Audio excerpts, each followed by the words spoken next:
V. Hi, I'm with Maranaconda and Goose Chuck. We're back at you for uh, another show. Week one is done in LGHL PSN side here, and we got a lot to talk about. Goose, Maranaconda, how are you guys doing tonight? Doing good. I am doing fantastic. Wonderful. Scrambling here, getting ready to go. We have a lot of stuff coming at you here. We're going to talk about, of course, the Western Central Division is the division we're focusing on this week. And, we'll talk about what happened. There were a couple undefeated teams in week one. There's been a lot of trades. There's been a lot of things going on. So let's get into this show. Moran, what do you want to talk about first? Where are we going here? Steer the ship. Well, I mean, we finally have something to talk about here. It's what everybody's been waiting for.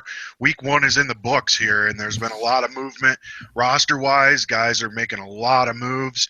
One team in particular has made a ton of moves, and I'm going to talk about them a little later in the show. But first I'm just going to take care of a little bit of house cleaning stuff here. One thing I just want to get out there is everyone's probably found out already. When you're doing stats with the new OCR and taking pictures of the new screen, if you've been lucky enough to get to that screen and not have a lag out like has been happening all across the league.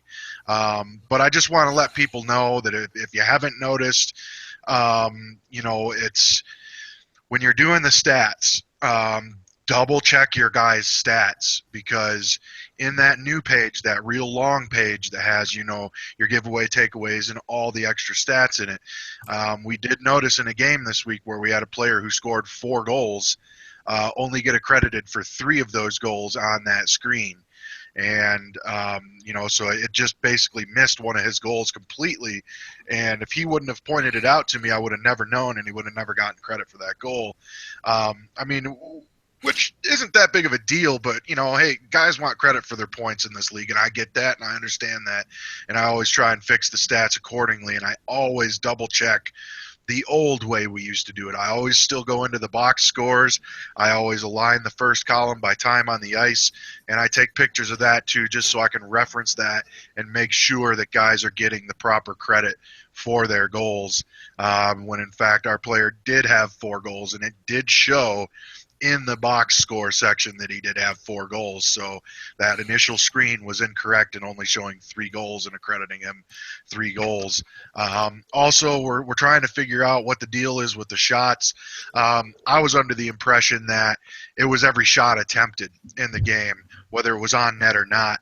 And in talking to some other owners, that in fact is not the case. They've had it where the shots that come up on that big long screen are actually less than the total shots in the game.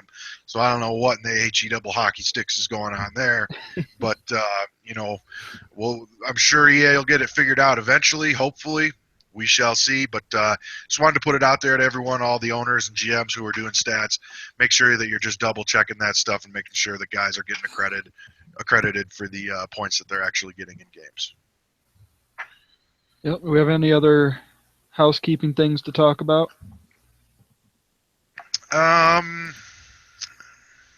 don't know. Is there something that you have that you can think of off your head? Not as far as league stuff goes. I think the league's addressed the things they've needed to address to this point with PMs and things of that nature.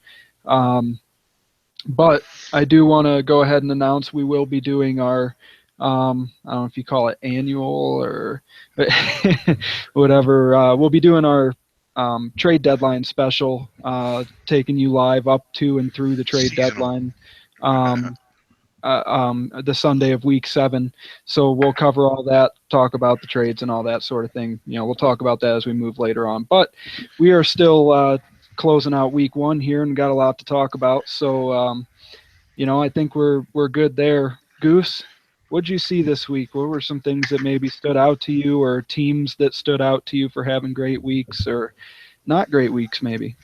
Well, a few of them, it was good to see the teams that you expected to do well. You saw Detroit come out of the gate hot, starting off 7-2. We saw Chicago 7-1-1. Again, another team you expect to do well. We saw Tampa go 9-0 and Anaheim go 9-0, 2 undefeated teams. Both look all around really good. Then you saw a couple struggling teams, San Jose, Colorado.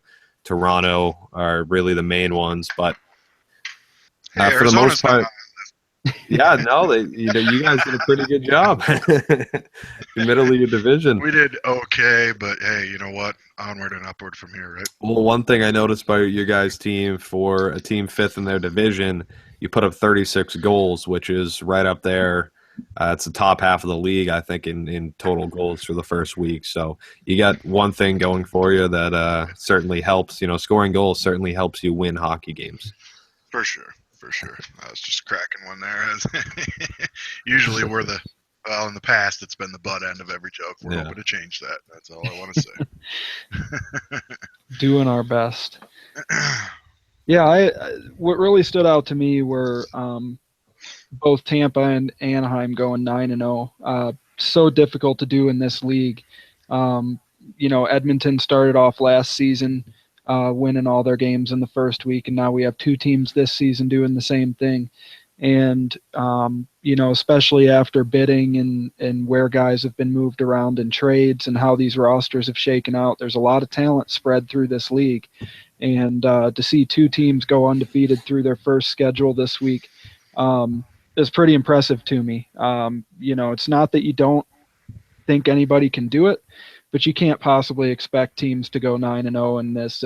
Teams, of course, expect themselves to go 9-0, but you would never look at somebody's schedule and probably assume that they'll win all 9 games in a week. So that's a great accomplishment by them. But then you're right. There's a lot of other teams that had good weeks. Pittsburgh 7-2, Columbus 6-2-1, along with the Islanders 6-2-1. The Bruins were 6-3. There's a lot of teams in the Eastern Conference that at the top of their division that did what they were supposed to. That's 1 week down, 8 more to go. There's a lot of games left. There's still, this week we could see the entire standings flip around. You never know. This early in the season, it's possible numbers wise.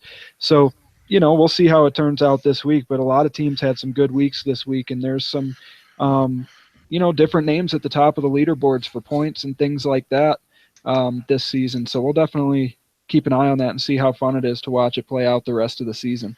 I definitely will say that, there's a lot of teams that not only had good weeks this week, but there's also some teams that we thought were going to be, coming out of the gates pretty hot, and they seem to stumble a little bit coming out of the gates here. I'm talking about the Dallas Stars of the world, the Nashville Predators, the Washington Capitals of the world, and it's not to say that they're stumbling. It's just teams finding their footing. As we well know, teams like Dallas and Washington have perennially been there at the end, getting their way into the playoffs. So, it's wide open still, guys. I mean, there's so many teams after week 1 that could go out and have a good week 2 and put themselves right back in the conversation at the top of the league. And, it's going to be a grind, man. It's going to be a real grind. Some of these teams, I mean, there is so many teams that are sitting in those 9 to 14 slots that could go out and win a couple of games. And if any of the teams in the top 8 slots lose 2 games, boom, they're jumping those guys and they're going up into those spots. And it's going to be like that for at least half the year. And then it'll start to really settle out, and you'll start to see those better teams creeping up towards the top, or what everyone thought were going to be the better teams. But we did see some teams stumble this week, and we'll be looking for those teams to get back on track come week 2. Absolutely. Well, the other thing I noticed from this week was that a lot of the let me pull up this page real quick. A lot of the top point getters from the week, with the exclusion of Jay Claus, who scored a bunch of goals, had a pretty even balance of a lot of goals and a lot of assists mixed in there. A lot of 9-7, 10-8 ratios, things like that, where it seems like teams have started to click a little bit in week 1 early in the season. Those teams you see at the top of the leaderboard, moving the puck around and getting a bunch of guys involved, getting a bunch of guys to score a lot of points. I mean, you kind of see where scoring seems to be spreading out a little bit there were more teams with higher scores this week than I probably expected when I was looking at it. So that's the last thing I wanted to say before we move on here, getting out of week one, to talk about our division. Yeah, I mean, 19 of the top 20 point getters on the forward ranks all scored in double-digit points. So that's some widespread scoring across the league right there. Yeah, for sure.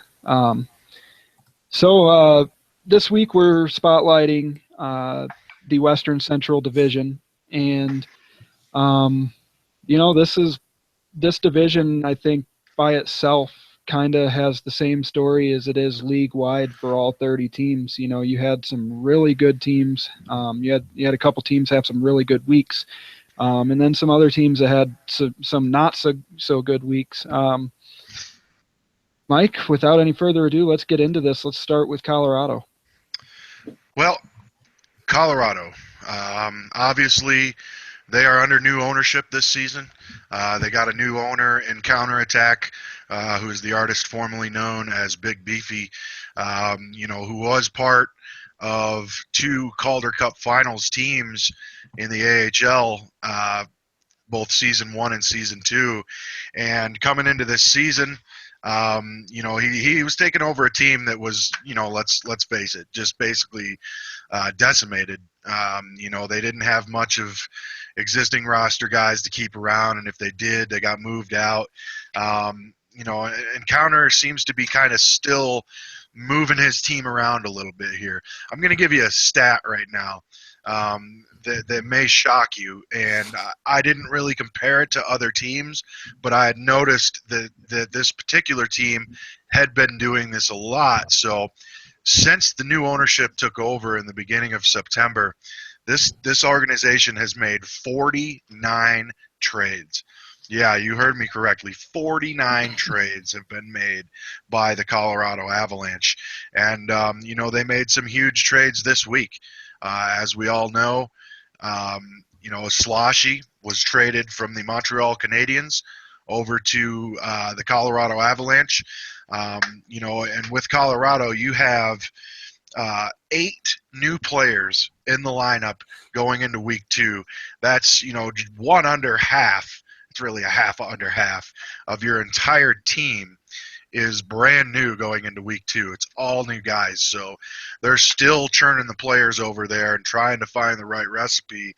And, at some point, guys, don't you think that you got to kind of find what's going to work for you and just kind of stick with it here? What do you guys think on that? The amount of trades that have been made after week 1 with Colorado?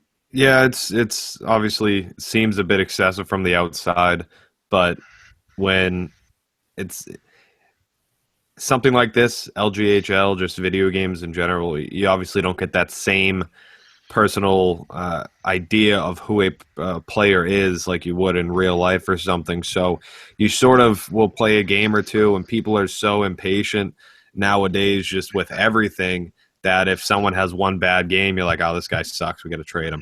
So, I think it's a mix of a lot of things, but obviously I would hope the Avalanche have some idea of what they're going for, and hopefully they're getting closer to that, because it does seem like there have been a lot of trades made on their part. I don't know how they compare to the rest of the league's average, but 49 does seem a bit high. Yeah, it definitely seems like it's a bit high, and like I said, I didn't compare it to any other teams, Mm-hmm. but it's a little bit bizarre. Yeah, I click on Boston, for example. We'll just go to Boston, and they have 1, 2, 3, 4, 5, 6, 7, 8, 9, 10, 11, 12, 14 total trades from Boston. Yeah. So, and I'm sure it'd be that way for a lot of the leagues. So if I had to guess just from looking at that, I would say most teams have made anywhere from 15 to 20 trades-ish, and Colorado's sitting up there at one shy of 50. But, they've got strong ownership over there. As much as some guys like to, I don't know. I see it a little bit here and there, and it's all in good fun. But, Beefy's a solid owner. He's a solid guy. He knows what he's doing. He's going to get the job done in Colorado. Eventually, he's going to find the right just the right mixture of what he's looking for in his team, and they will really start to gel. And, they'll be one of those teams that you're going to be constantly looking over your shoulder for coming up in the standings as the season wears on. The owner is counterattack, like I said. The GM over there is Mooner, 2014, who, as everybody knows, is one of the best goalies in this league. I'll go ahead and say it. The guy's been at the top of the ranks in the AHL for 2 seasons. And not to say that that's, I'm not even going to say, it's just the AHL, because that's not the case. There's a lot of shots coming at you in the AHL. Teams shoot like crazy down there. I would almost venture to say that teams shoot more in the AHL than they do in the NHL. It's just the quality of shots in the NHL obviously are going to be a little bit better because guys like to move the puck around to get those chances. But Mooner's doing a great job. And their AGM over there is Ben's 0226. They did go 1-7-1 this week, which is best for 7th in the division. And that leaves them at 13th in the conference, which is going to be a little bit of a, they're going to have to do some digging deep here to get out of this hole that they've dug themselves in week 1, but it's only week 1. This team definitely has the right ownership in place to get things done and get themselves out of this hole and get a season and salvage a season out of this. As for making the playoffs, we'll see. I'm not writing anybody off because it's week 1. I refuse to write a team off in week 1 because as we've seen so many times in this league, you can have guys come out and win 1 game in the first week and then win 8 games in the next week, and then they're right in the middle of the pack. So it can definitely happen. But like I said, they got 8 new guys coming into the lineup this week, and Sloshy and, Sloshy's going to be a great addition to this team. We'll see how it works out. That's a big move for them to pick up a player like Sloshy. So we'll see what they can do here. In this week's games, they have a little bit of chance to make up ground. Of their 9 games, 8 of those games are against Eastern Conference opponents. So they have a little bit of a chance to make up some ground here, as they're taking on teams such as Carolina, the Islanders, the Rangers, Philadelphia, Pittsburgh, New Jersey, Washington, and finishing it up with Columbus, which will be a hell of a tough game there. And then they're ending that with Vancouver at home on Thursday. So we'll see what they can do. Like I said, I have faith in Mooner and counterattack. And, it's going to be a grind, but, I see them digging out of the hole. Now, whether or not they're going to make the playoffs or not is still left to be determined, boys. So with that, I'll pass it on to Goose. Let's see, Goose. And Goose is going to be discussing the St. Louis Blues. Yes, I am. St. Louis Blues, they had their high draft pick this year, grabbing ZD Ball. I believe it was 3rd overall in the draft. I think they had a lot of high expectations going into the season. They started off now with a 4-5 record. That's 6th in their division. Obviously not the start they wanted, but looking at their roster, I got to watch one of their games, I think, earlier this week. They're a good team. It's just something we're seeing with pretty much 90% of the teams in this league is when you start – not everything's going to be perfect. You don't know exactly what lines you want to run, and you're trying to figure out how you can get everything to mesh together as well as you can. Will Rolltide leading the scoring with 10 points. P.T. Piper, of course, primetime, 9 points. He's their GM. But they have a handful of good talent on that team, not to mention they just picked up Barris in a trade, so we'll see how his addition to the team, if that can affect it, and if I can imagine that will help the team get better. So St. Louis, they're not in a bad spot at 4-5, again, close to 500. It's not like they went 1-7. They have a lot of things to look forward to with the team they have on the ice. Looking ahead, after coming off 4 straight losses, which is definitely a tough way to end the week, they'll be going the next 5 games are all against the Metropolitan Division in the Eastern Conference, with games against the Devils, Rangers, Penguins, Capitals, and Flyers. And just looking at those next 5 games, I think they can easily win at least 3 of them. Pittsburgh will be a good battle. I think Washington will be a good battle. But if I had to look at this Blues team, I think they can take out the Devils, Rangers, and Flyers this upcoming week. Yeah, and another note on the Blues is that 3 of their 5 losses in the first week against one was against the Sharks, one was against Calgary, and the other one against the Winnipeg Jets were all 3 one-goal games. Yeah. So 1 or 2 bounces in either of those games, and they could easily be sitting here with a 7-2 record instead of a 4-5 record. So they're not that far off, and you're right, they do have a strong roster. And when you look at, again, a couple of those losses, mainly Calgary and San Jose, like you mentioned, those aren't teams that, based on how they did for the week, those are 2 teams that they should have beat. So you have to imagine getting deeper into the season, they're not going to lose those kind of games when they get this whole team firing on all cylinders. Well, yeah, it goes back to that trying to find chemistry conversation and how many new guys are on your team that haven't played with each other before. And just trying to strike that balance. And some teams were able to strike that balance early. A couple of them went 9-0. But then for I would say a vast majority of the league, it generally takes, several games together, probably everybody getting their first 3 games of the season to gain that chemistry needed to push through the rest of the season, that kind of chemistry that gets you to be a cup contending team. Mm-hmm. Absolutely. So you got anything else on St. Louis, or do we want to go ahead and move up to Nashville? Yeah, you can move on to Nashville. I think St. Louis will certainly turn this ship around. And beginning of the season, I would imagine they would be a playoff team, and I can't imagine that's going to change in the coming weeks. Yeah.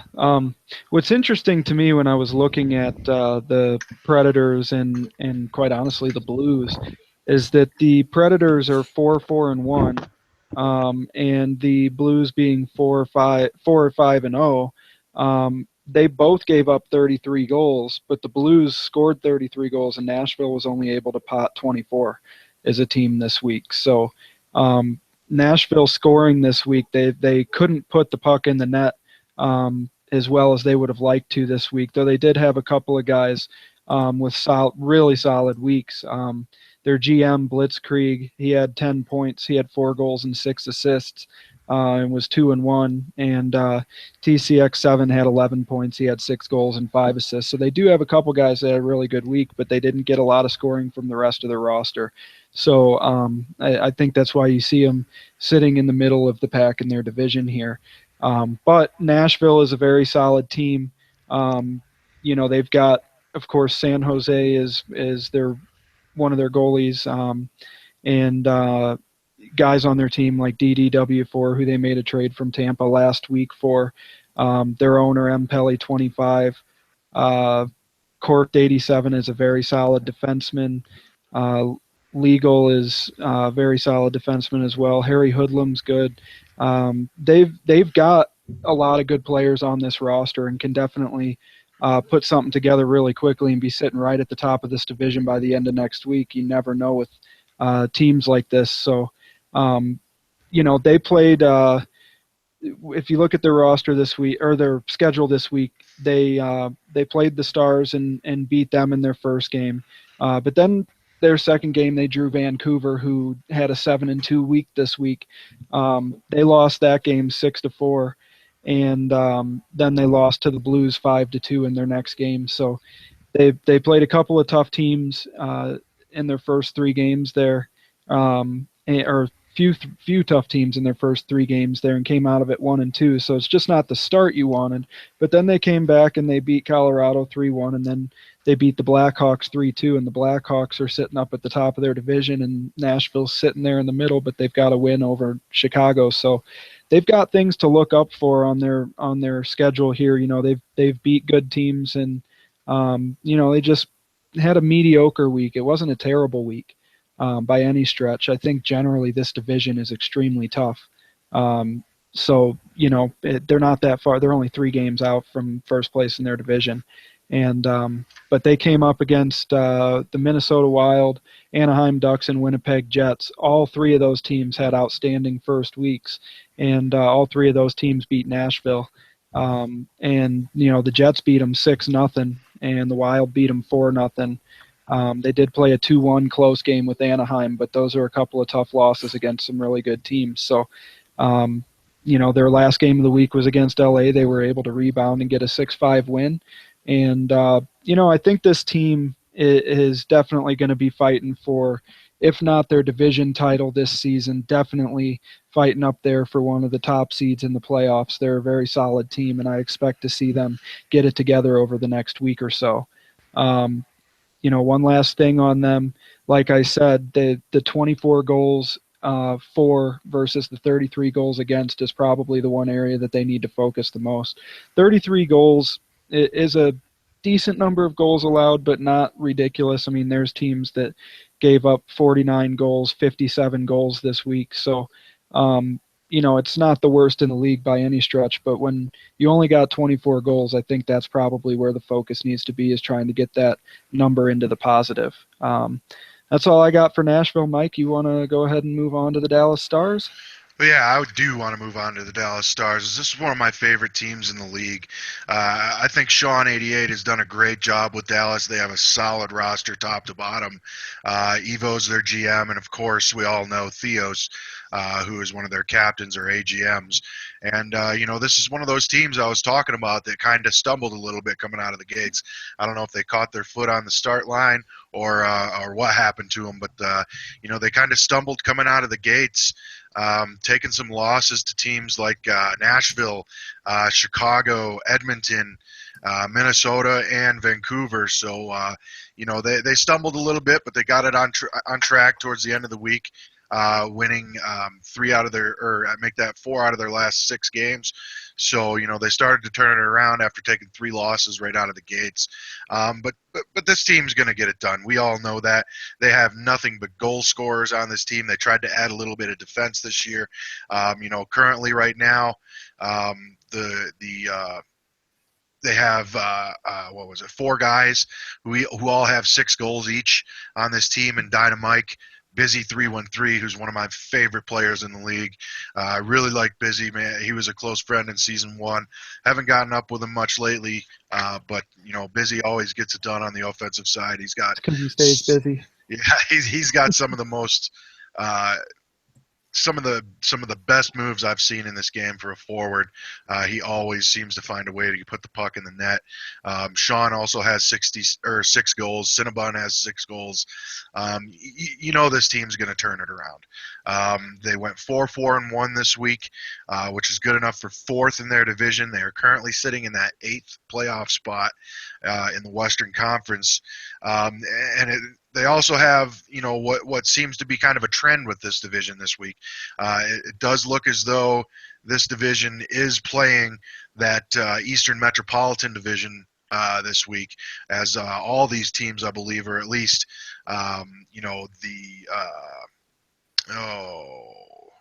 St. Louis, Colorado, and Dallas so far I've seen are playing all the same teams.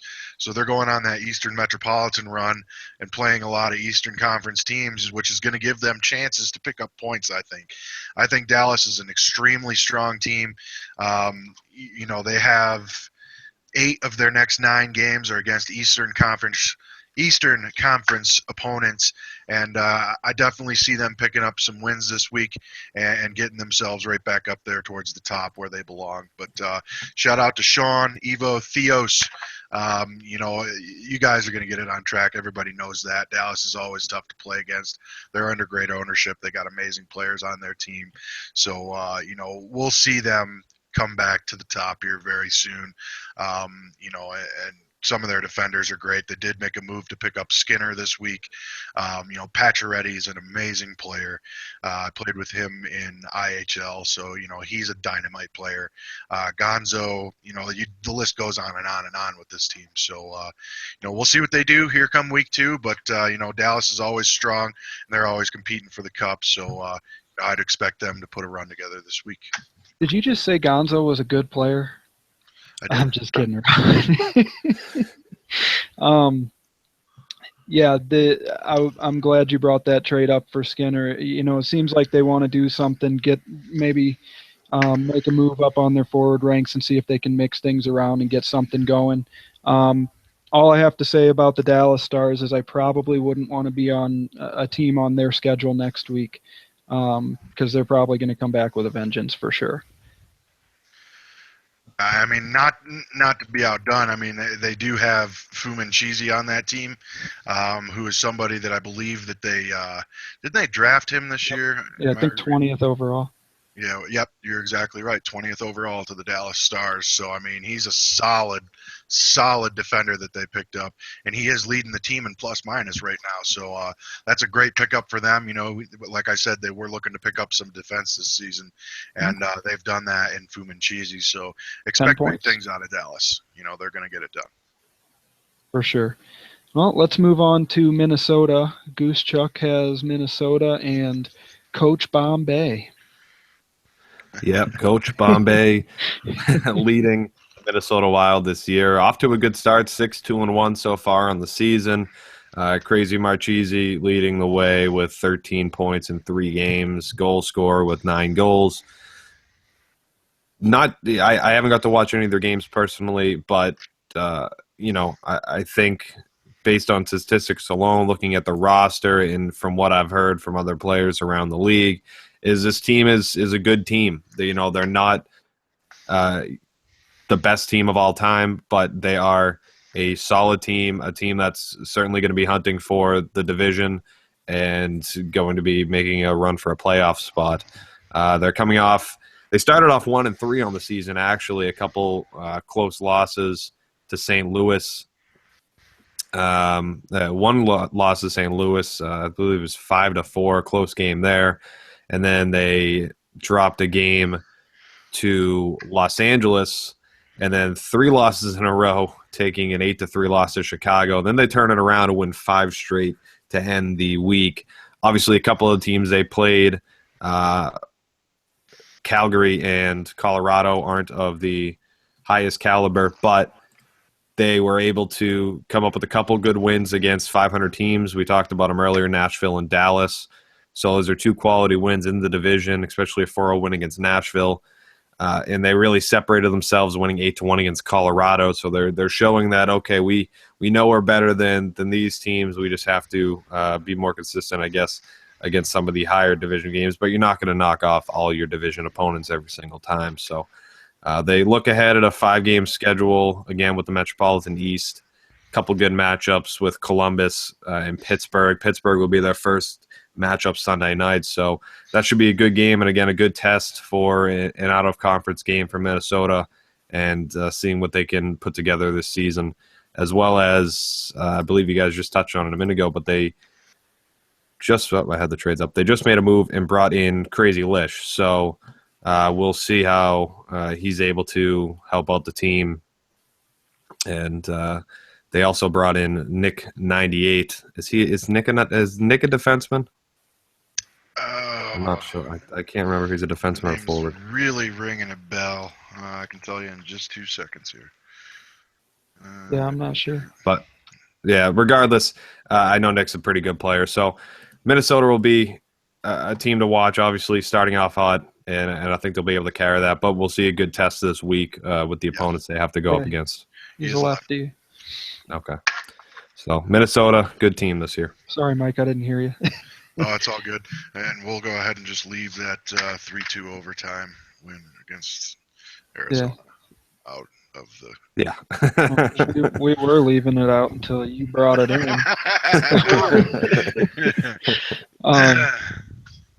Yeah, they're a solid team, and they played really well in week 1. But I guess not quite as well as our number 2 team. Our number 2 team in the division, the Winnipeg Jets. They had an outstanding first week this season. As a team, Winnipeg went 6-2-1. So they got points in 7 of their 9 games. They have 13 points. They ended the week on a 5-game win streak. And their goals to assist ratio, they've got 15 more goals scored for than against. They've got 39 goals for and 24 goals against. And that'll go a long way in getting you a 6-2-1 record in your first week. They were 2-0-1 in 1-goal games, which is a stat you'll hear us bring up multiple times through the course of the rest of the season. Right now, of course, it's only 1 week. There's teams like Boston was 4-1 with 1-goal games, but the 1-goal game win will show kind of a little bit of the character of your team. How many wins are you getting fighting for the win in the close games? And you'll see some teams will have tons of 1-goal game wins, and there'll be other teams that blow out a lot of people but have a lot of 1-goal games that they're on the losing side of. So that'll be an interesting stat to watch for the rest of the season. But Winnipeg's roster is full of good players. Their owner, Jay Carlos, does a really good job over there. Shout out to him and his GM over there, Jay Burrow, who both had solid weeks this week. I know Carlos, I guess in a surprise move, switched from goalie to defense and is now playing defense for the Winnipeg Jets. But his goaltender, I guess was a first-round draft pick captain. They've got people like Snipe Shot, Let's Go Flyers 28, D-Stars SC99, Snipe Fest Breezy. They made a trade to pick up Calm Blue Ice last week. They lost codes on defense. They've got a really solid roster, and they had a really outstanding week. Lots of guys. I think they have 4 guys in the red for having elite weeks this week on their roster, which is outstanding. And they played on their schedule. They played against teams like they lost to Anaheim, which everybody did this week. But they beat the Blackhawks, Predators, Blues, Coyotes, and Kings to end the week with their 5-game win streak. I read them in reverse order. They ended with the Blackhawks. They lost to the Dallas Stars 4-3, the Ducks 5-0. They beat Colorado 10-3, and they lost to the Minnesota Wild in an in-division game that was really close. So the Winnipeg Jets are a really good team. Last year, I guess a lot of talk preseason was that they weren't going to be a good team, and they made a heroic run last season to make the playoffs and had a really good run. And here they are at it again in season 3, putting another solid team on the ice, winning a lot of games. And we'll see if they can keep it together for the rest of the season as they move forward. But I don't doubt that they'll be fighting for the division title when we get into, after the trade deadline and just a couple weeks to go in the regular season. So this will be a fun team to watch for the rest of the season here. And their upcoming games for next week, they've got games against the Capitals, Penguins, Flyers, Devils, and Blue Jackets to start the week. So a couple of really tough games between the Blue Jackets and Penguins. But then they've got games against, the Capitals and Devils that'll be probably very evenly matched games, games that they should probably win, but I would expect to be close. And then, of course, the Flyers, and then they play against the Rangers, Islanders, Hurricanes, and Sharks to round out the week. So, they got some games against teams that had really good week ones, like the Islanders and the Penguins and Blue Jackets. But they definitely have some very winnable games on their schedule next week. And if they can put it all together, they can be looking pretty after just 18 games when we're sitting here next Saturday talking about them. That is without a doubt. I think Winnipeg's, Carlos has done a good job over there. I wasn't too, we didn't pay much attention to the NHL, last season. We paid a little bit of attention, but not a whole bunch. But I was just looking through his news, and the reigning AHL equivalent Vezina winner in season 1 was Jay Carlos, and looks like he played left wing last season, and now he's made the move to defense. So trying them all. Yeah, we'll see if he eventually finds himself back in the net, because I'll tell you this right now, he's one of the better goalies in this game, without a doubt. He's just obviously a good player. He's a guy who can play every position on the ice, and those are the guys you want. Those are the guys that you want leading a team. Those are the guys who know how to scout talent from top to bottom, and he's done a great job over there in Winnipeg building what looks like another strong team. Absolutely. Let me go back to the roster real quick. They had a couple of guys with some really outstanding weeks this week. I'm just going to go through a couple of these guys real quick, and then we'll move on to Chicago. But Let's Go Flyers 28 was 3-0 this week. He had 16 points. And talk about distributing the puck. He had 4 goals and 12 assists. That's an outstanding week. I love seeing forwards that distribute the puck like that. Another person that had a really good week was Snipe Shot 21. He had 15 points. He had 8 goals, 7 assists.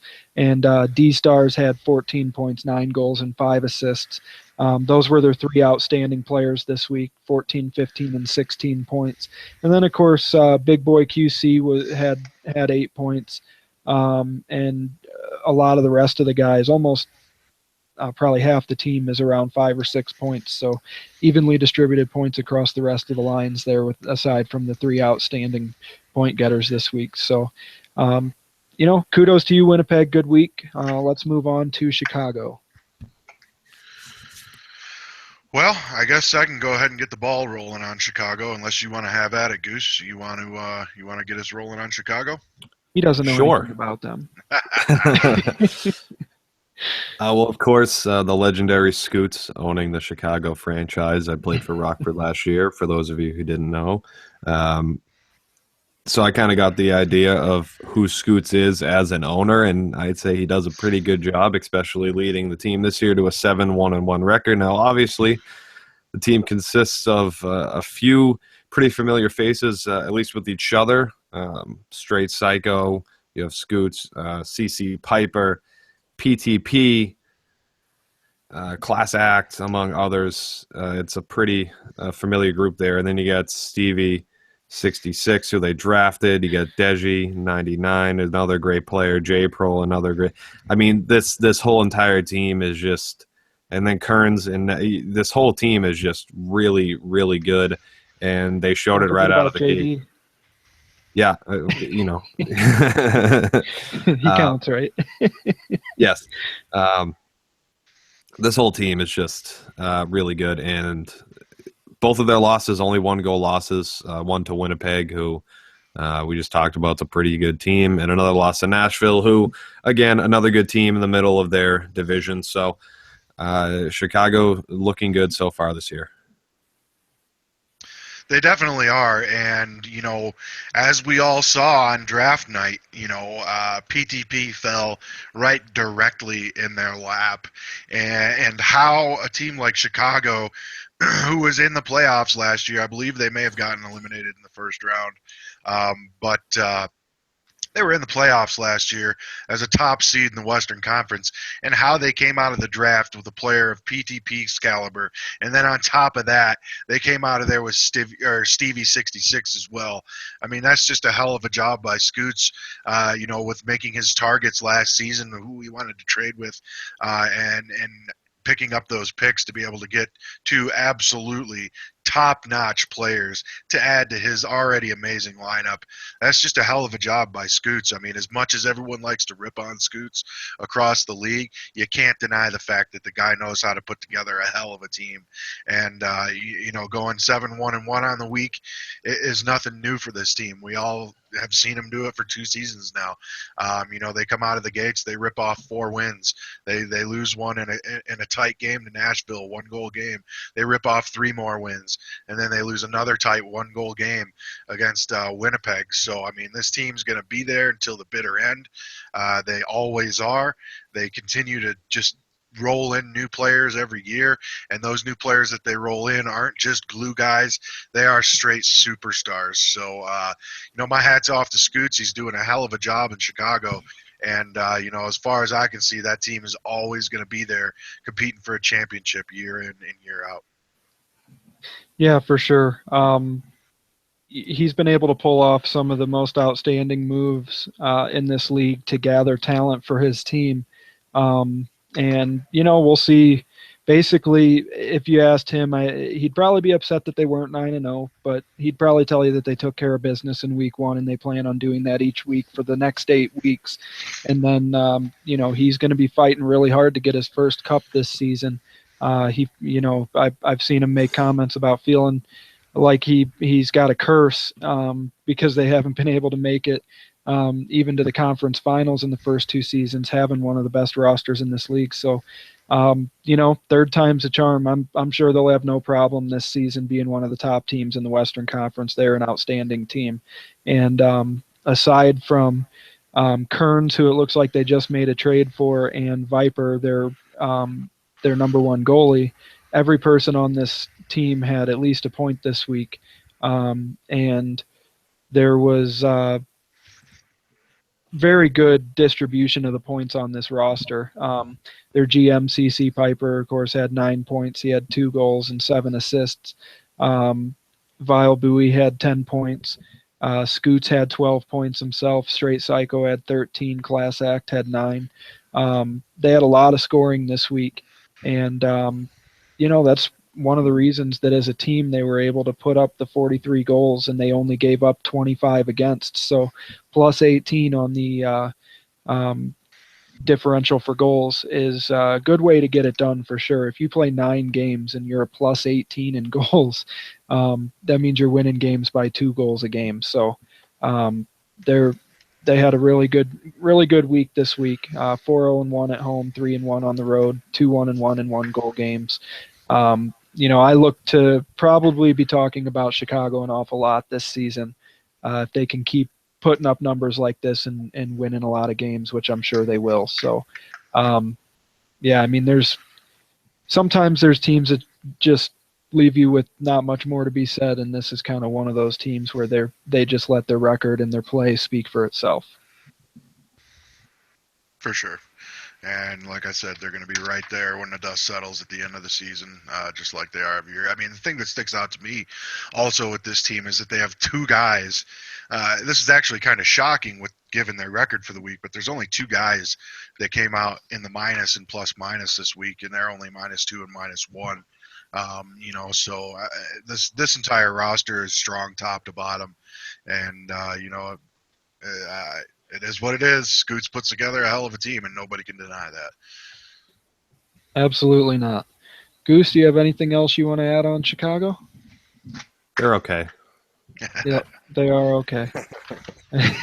No, I think Scoots did a great job again, and if you're 7-1-1 in week 1, you're only going to get better, I think. So we'll see how Chicago does, but they're one of the few teams every year or every season so far. Has only been 2 seasons, obviously, but they're one of the few teams that you expect to make the playoffs and try to make a run for the cup. Yep. Well, let's go ahead and we'll move out of the Western Central Division. Very interesting division, and will be one of the more interesting divisions to see play out because only so many teams can make the playoffs. There's 14 teams in the West, 8 teams make the playoffs, and it's basically three the top 3 from each division, and then 2 wild card spots, and we'll see if one wild card spot goes to each division, or if either one of these divisions, particularly the Western Central. So we'll see if anybody can snag 2 of the wild card spots from one division. You never know how it's going to play out for sure. But let's move on to, I'm sure anybody that's listening that's a player in this league would probably, oh yeah, I'm a team guy, all this stuff. But let's talk about the weekly power rankings and talk about who scored points and had really good individual weeks in this week 1 of LG. Mike, you want to go ahead and start us off, and you want me to go with goalies first and work our way up? Yep, go ahead, man. Shoot off with those goalies. All right. So this week, the goalies, we had Zepster, who played with you this week in Tampa, Goose Chuck. He had a 4-0 record. He had 40 saves, so he faced 10. He saved 10 shots a game. Doesn't mean that's what he faced, but he didn't give up very many goals. I know he had 1 shutout and only gave up 1 goal in each of his other 3 starts. He's got a .75 goals against average and a 93 save percentage. Very solid week for Zepster playing there in Tampa. He's playing behind a really good team, but he did his job for sure. Those are outstanding numbers. And of course, the sleep tech was also right up there. He was 5-0 this week as Tampa went undefeated. He had 45 saves, a 1.4 goals against, and an 86.5 save percentage, and 2 shutouts. So good week for him. Schneider with Anaheim, he was 6-0. He's the only goalie on the power rankings in these top 10 goalies to go 6-0. So, that's an accomplishment in itself. He had 63 saves, a 1.26 goals against average, and an 88.7 save percentage with 1 shutout. It's an outstanding week for Schneider. Goose, I know you're familiar with Schneider from Rockford and the playoffs last season. He played with Chicago. I think in the regular season, at least for part of it. He's an outstanding goalie, and he proved it again this week, helping Anaheim go 9-0. Absolutely. And then, of course, Captain A for the Winnipeg Jets, who I mentioned a little while ago. He went 5-0 this week, 42 saves. He had an 84 save percentage, a 1.51 goals against, 1 shutout.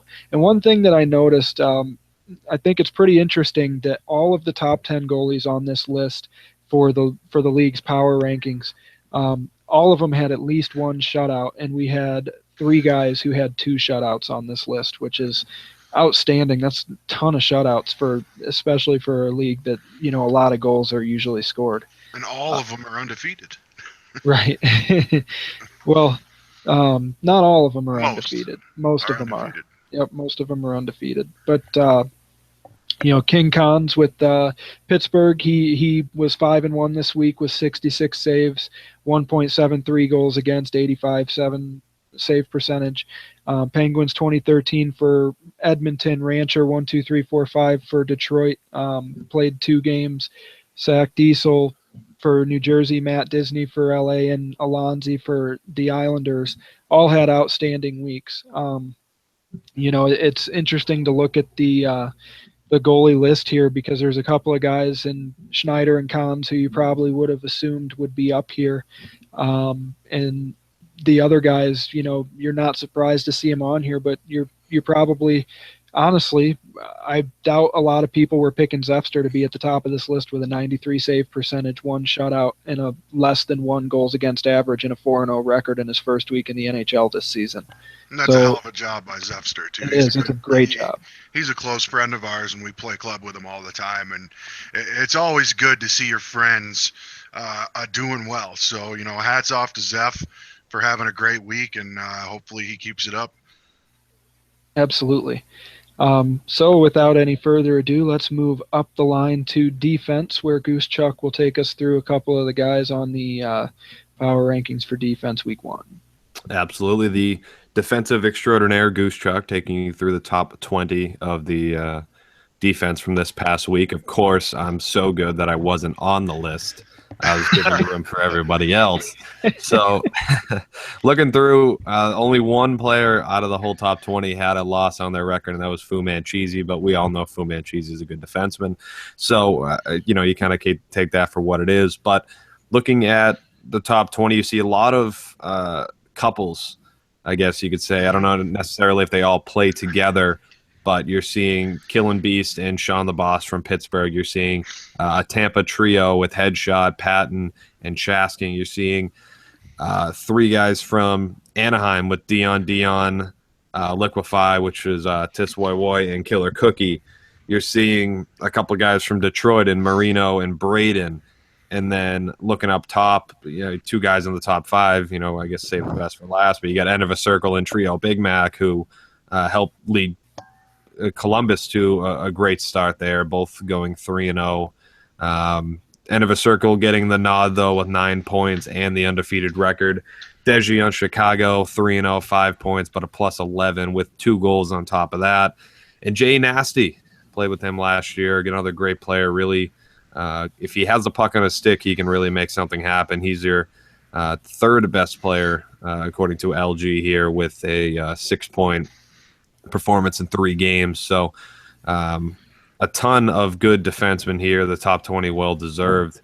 And the thing you notice about all of them, like I mentioned, only one of them has a loss in their record. But I'd say, just eyeballing here, just about half of them have a really, really good plus minus. I'm seeing at least 6 guys with plus 10 or above. The rest hovering. Everyone's at least plus 5. So except for Killer Cookie plus 4. So you're seeing a lot of guys performing well on the ice when goals are scored, and well, I mean that's kind of not too hard to be on the ice when there's no line changes, but you get my point. Everyone's producing in a good fashion, and obviously it takes a full team effort to get goals for the most part. So you're seeing a lot of good defensemen performing to their capabilities, but you're also noticing the teams that are doing well have the good defensemen. So do you think that's the forwards, or do you think that's just because the defense is playing well and really helping out the back end there, which leads to good breakouts? You could argue that all day long, but regardless, plenty of good defensemen this week in LG, and we'll see who on this list is able to maintain that throughout the season. Yeah, and I just wanted to point out real quick, Jay Nasty, Dion, Stay at Home, and Killer Cookie, each of those defensemen made it on to the top 20 power rankings for defensemen in week 1, and each of those 4 played both right and left D this week, and we're still able to play both positions, go undefeated, and make it onto the power rankings. So kudos to you guys for being able to play both sides of the ice as well. And Dion was a guy that was in the Rockford system last year too. I think he was up with us for a handful of games, but ended up not. I don't know if he was with us for the playoffs, but another really, really good defenseman that's been overlooked at times. So it's cool to see him up there for that Anaheim team that is just blowing everyone out of the water in that Western Conference. Yeah, they are. They have a lot of firepower. Mike, let's move to the forwards. Well, the forwards for this week, ladies and gentlemen, are very familiar names that we all know across the league. You have your Rahaniks of the world. You have your J. Clauses, your Marashes, Danny Briere. But also I want to point out some of the rookies, some of the guys, that were drafted into the league. Guys like Matt the Cool, actually, excuse me, he wasn't drafted, but guys like Bone Crusher. Triggered Kev was a draft pick, wasn't he, I believe? Yep, first round by the Kings, 25th.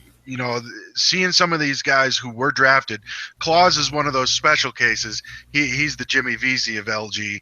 He didn't actually, somehow he bypassed the draft and was able to go straight to bidding, which was kind of a bizarre thing there. But, to lead it off here, Jay Claus did go 3-0 on the week. LG did give him their first star of the week. I have a stat about him. 17 points, 12 of those 17 points being goals, coming in at a clip of 5.7 points per game, every game at center. What's that special stat you got on Claus? Well, he scored 12 goals to lead the league in week 1, and based on his $10,250,000 contract, he made $854,166 per goal this week. Well, there you go. You get what you pay for, right? Rahanek came in second on the LG Stars of the Week with a 3-0 record, racking in 18 points. And the thing that I love about this is that only 8 of those 18 points were goals. So it shows that he's a very unselfish player. He's setting his teammates up. His teammates are putting him away. He had 10 assists on the week, came in with a plus 10. He's scoring at a clip of 6 points a game. Now that's also playing center and left wing. So hats off to Rahanek for having a great week there. Marash came in third with 16 points. He was also 3-0 on the week. 10 goals, 6 assists, plus 9 on the week, coming in at a clip of 5.3 points per game. And then, I'm just going to kind of throw out some names that we all know. Danny Briere shows that he's worth all the money that LA decided to give him, going 3-0 on the week, picking up 15 points, 6 of which were goals. He was a plus 11 on the week, going in at 5 points per game. And you got Crazy Marquise on here for Minnesota. Minnesota has put together one hell of a season so far, and they just made a huge trade to pick up who was a Crazy Lish. So look out for Minnesota. They've got some offensive power over there, and they're definitely going to be a force to be reckoned with in the Western Conference. Bone Crusher, the rookie, came in with 11 points, 7 goals, plus 9 on the week. Scoots is on that list. Vile Bowie, Triggered Kev, like I mentioned earlier. Vexcellence, who's an outstanding winger. Probably one of the best goaltenders in the game. But he's been playing wing for the last 2 seasons now. Came in with 11 points, 3 of which were goals. So, I wonder who he's playing with. and Columbus. But, Vex gets on the list as well as Cummins, Cush Demon, Matt the Cool Cat, like I mentioned earlier. Great pickup for Edmonton there. It's a lot of points being scored in the first week. You got guys upwards of almost 20 points, so that's a hell of a job by these guys on the offensive side. And that's all I have to say about that.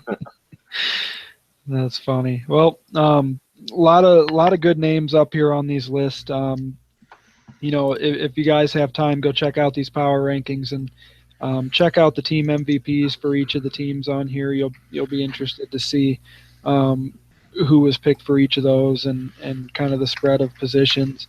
Based on the first week, the Lightning, Ducks, Blackhawks, Red Wings, and Penguins round out your top 5 teams in the league right now, based on the league's power rankings for teams. So, a lot of good stuff here. A lot of great weeks by a lot of different guys. We'll see if this list has a lot of familiar faces each week, or we'll see if people aren't necessarily going to stay consistent and have big weeks and fall off. So, there's always guys on here. It's not going to be the same guys every single time that are in this order. So we'll see how this changes up and who's able to maintain this extremely high level of point production next week for sure. That is correct. We shall see. Will we get different names up there? It remains to be seen, but I'm sure a lot of those names are going to be on there week after week after week. Yep. And so let's move on. We're moving to this segment of our show that is LG Hockey Hotline's 3 stars of the week. Basically, I did goalies, Goose did defenseman, and Moran did forwards. And we'll each give 1 star for which will make our 3 stars for this week. So I guess I'll go ahead and start off with mine again. We'll go goalie first. My first star goalie for this week, I kind of hinted at it before, is Schneider, going 6-0 with the Ducks. Has an outstanding team playing in front of him. But 6-0 with 63 saves, a 1.26 goals against, 88.7 save percentage with 1 shutout. The only goalie in the league to go 6-0 on the week. So I'm giving it to Schneider 24 as my first star of the week for goaltending. Goose Chuck, who's your first star of the week for defense?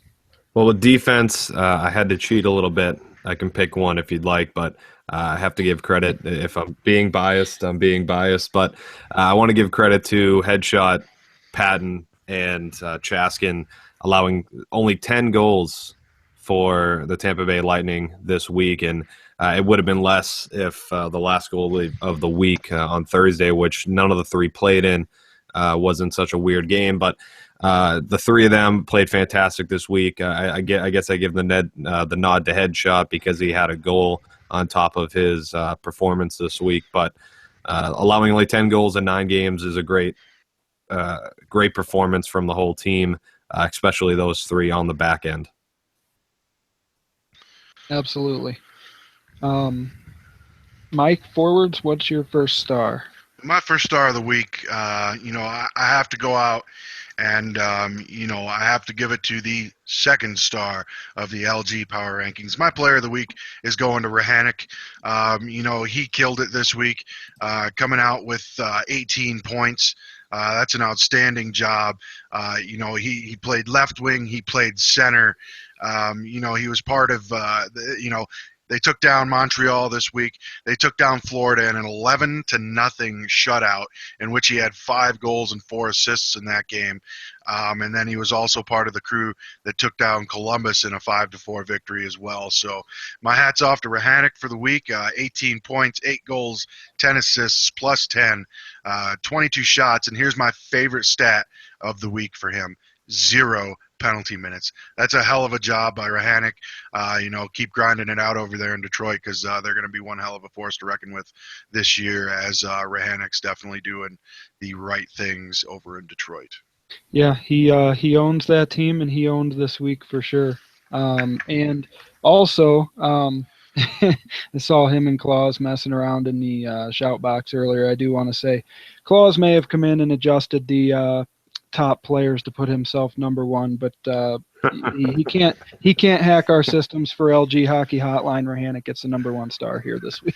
It's close. I mean, it's close. I'm sure I'm going to be picking J Claus at some point this year. I'm almost positive of it. So At some point, that's definitely coming down the road. But that's a great job by Rahanek this week.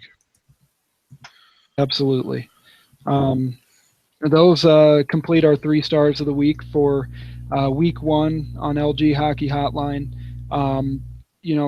We're just about done with the show here. We have a couple things to talk about. I'm going to go over the league leaders for points, goals, assists, that sort of thing in just a second. But what are you guys thinking about for games of the week? Has anything stuck out to you yet? Basically what we're going to do is each week we're going to do a segment at the end of the show, and we're going to highlight a game of the week that each of the 3 of us pick, and we'll watch it, pay attention to that matchup this week, and then next week's show we'll talk about that particular matchup. But we want people watching these games. In the NHL, most of these games are streamed. Let's keep getting those streams, so if we pick your game, we can watch it. But do you guys have any ideas yet on what game you want to pick for this week, or do you want me to go ahead with stats first? I definitely know what my game of the week is. I'm probably going to steal it from both of you. No, you're not stealing it from me, I can tell you that. I haven't picked one yet. You want me to go ahead and tell you what my game of the week is? Absolutely. Go for it. My game of the week this week is the battle of the unbeatens. It is Anaheim. It is Tampa. It is 2 undefeated teams. Now, whether or not they're undefeated by the time it gets to Wednesday night when these 2 powerhouses go at it. But you got offense versus defense in that game, and that's going to be a grinded out, hard-hitting battle there.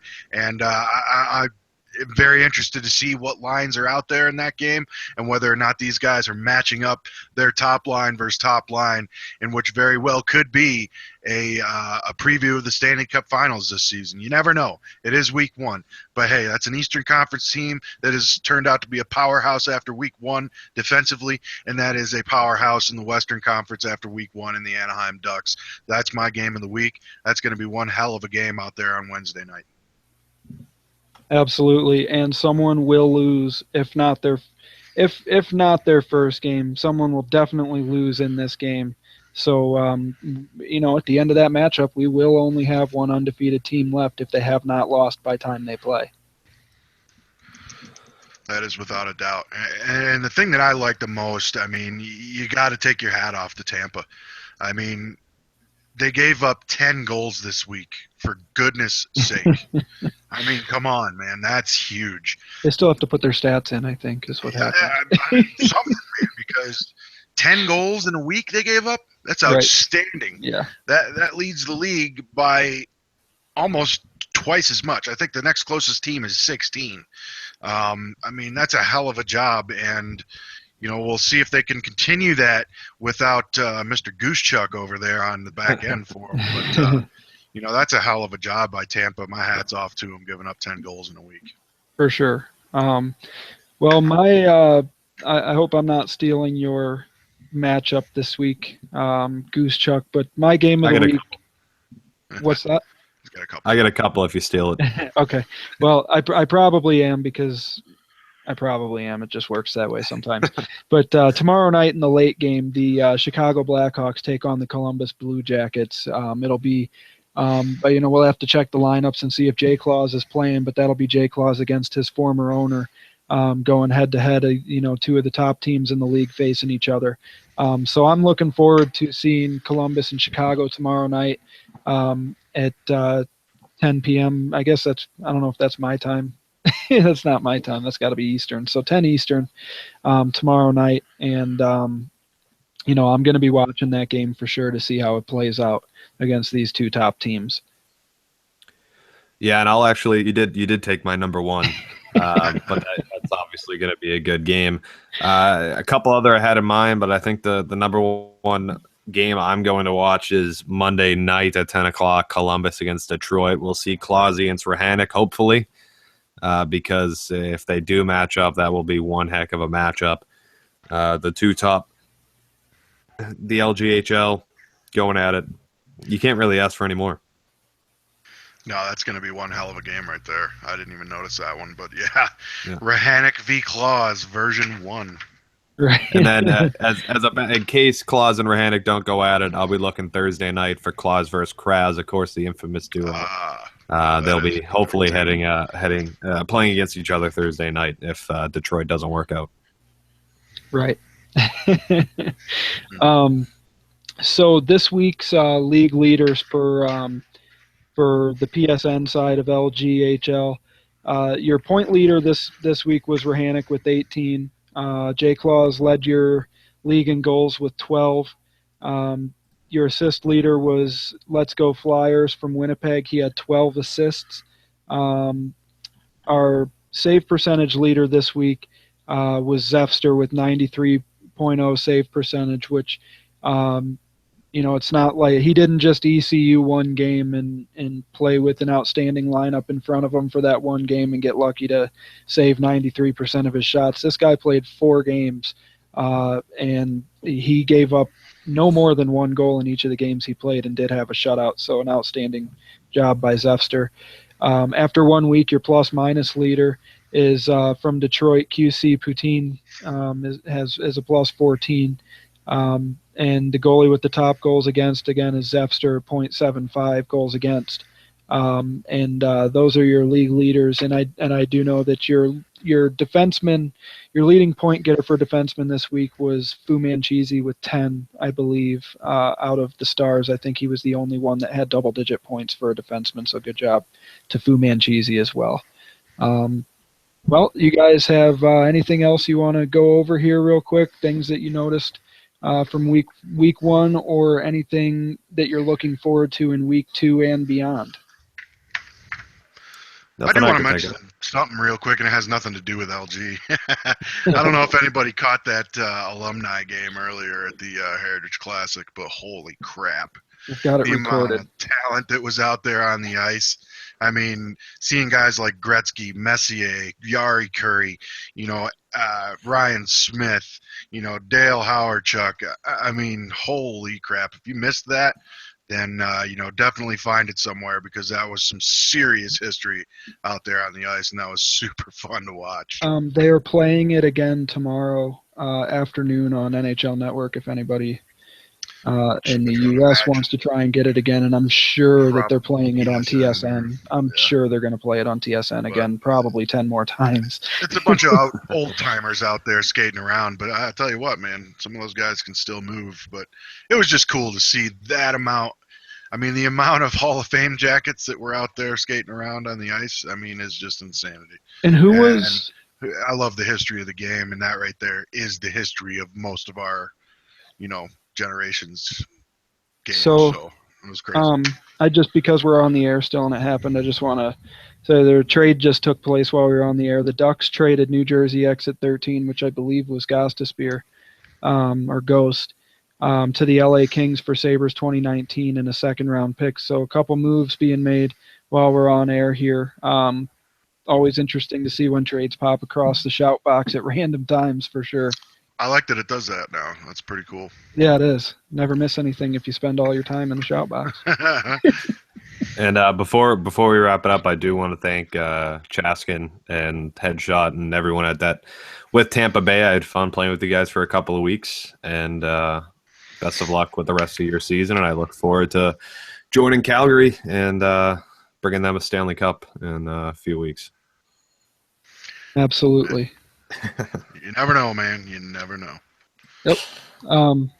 Well, I think for me, I think I've talked enough. So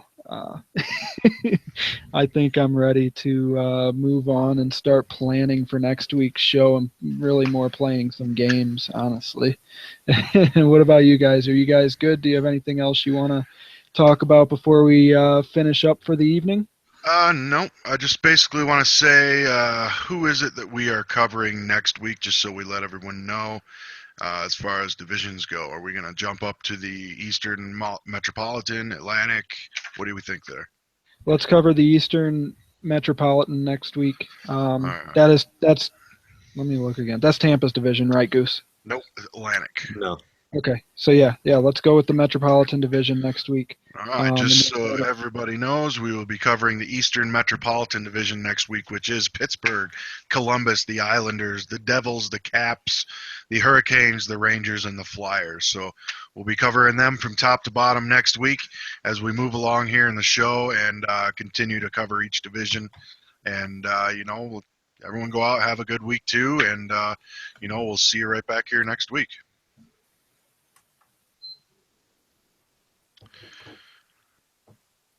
Signing off, boys.